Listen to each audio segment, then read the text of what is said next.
Halo adik-adik remaja sekalian, kembali dalam acara Senandung Kabar Mulia.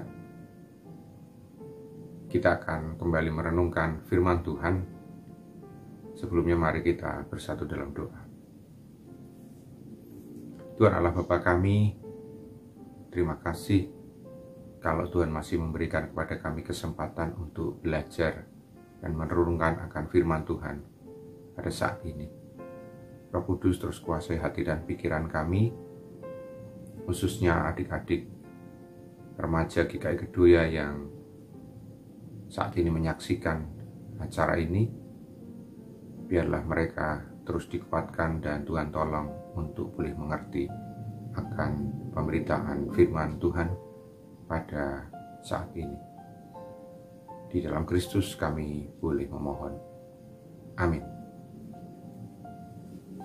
Bacaan kita diambil dari 1 Samuel 7 ayat yang ke-10 sampai dengan yang ke-14. Sedang Samuel mempersembahkan korban bakaran itu, majulah orang Filistin berperang melawan orang Israel. Tetapi pada hari itu Tuhan mengguntur dengan bunyi yang hebat di atas orang Filistin yang mengacaukan mereka, sehingga mereka terpukul kalah oleh orang Israel. Keluarlah orang-orang Israel dari Mispa, mengejar orang Filistin itu dan memukul mereka kalah sampai hilir Betkar. Kemudian Samuel mengambil sebuah batu dan mendirikannya antara Mispa dan Yesana. Ia menamainya Ebenezer, katanya, sampai di sini Tuhan menolong kita. Demikianlah orang Filistin itu ditundukkan dan tidak lagi memasuki daerah Israel. Tangan Tuhan melawan orang Filistin seumur hidup Samuel.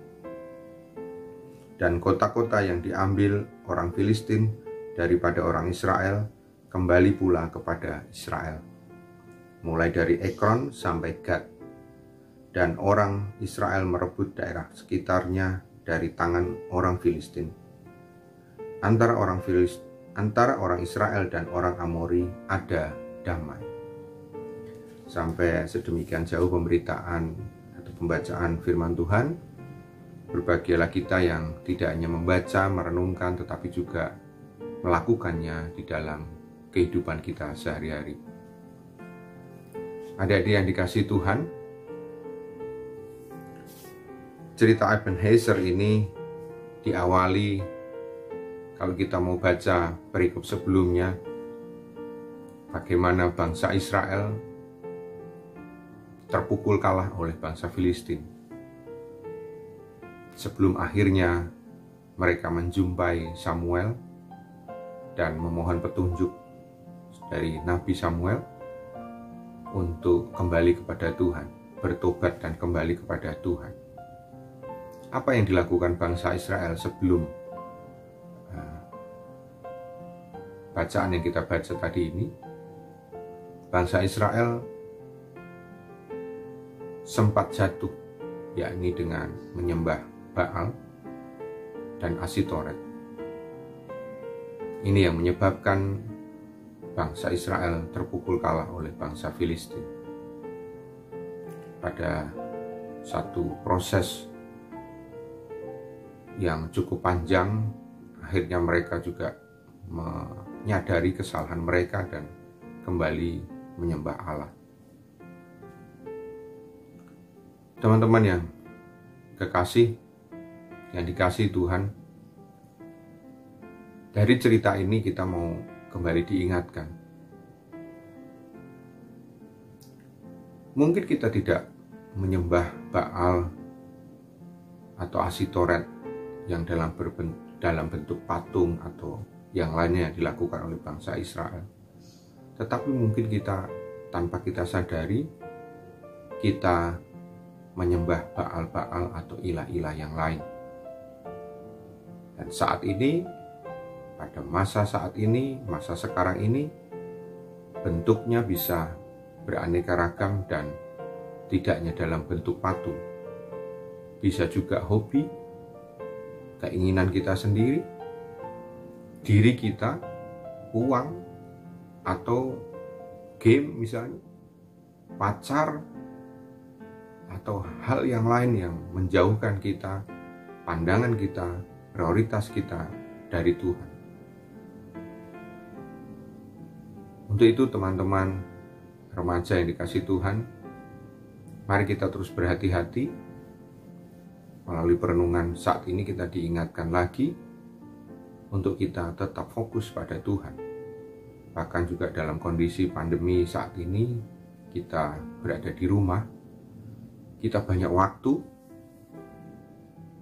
bahkan sangat banyak sekali gitu ya waktu yang kita bisa gunakan. Kalau biasanya mungkin ada pagi sudah bersekolah gitu ya, pulang tambah les dan sebagainya sore gitu ya, baru pulang ke rumah.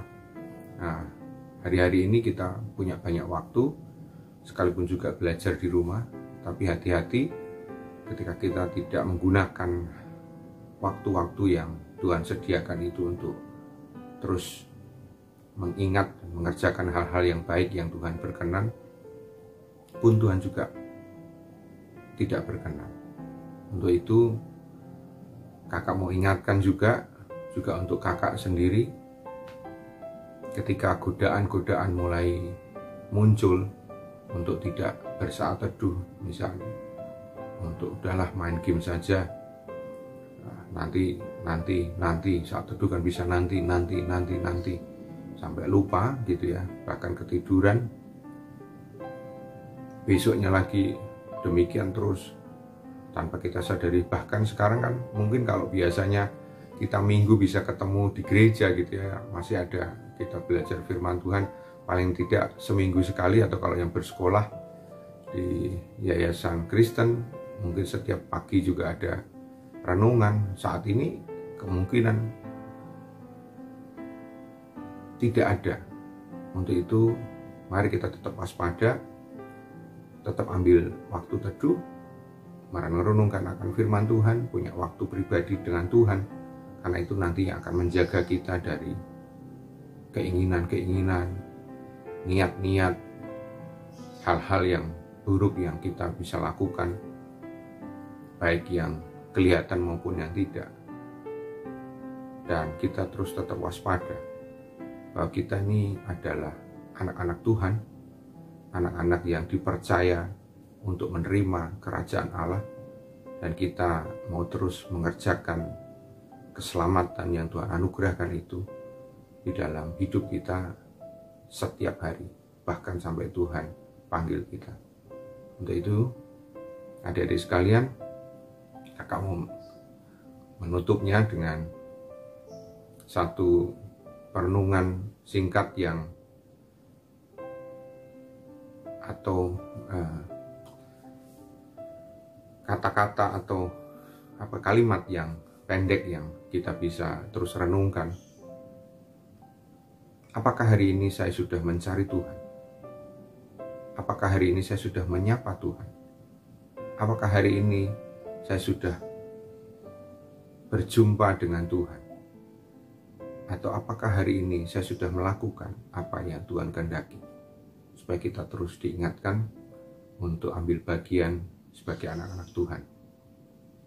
Konsisten, tekun, melakukan apa yang Tuhan kehendaki. Terima kasih adik-adik sekalian, tetap semangat menghadapi situasi dan kondisi saat ini. Tuhan memberkati kita semua.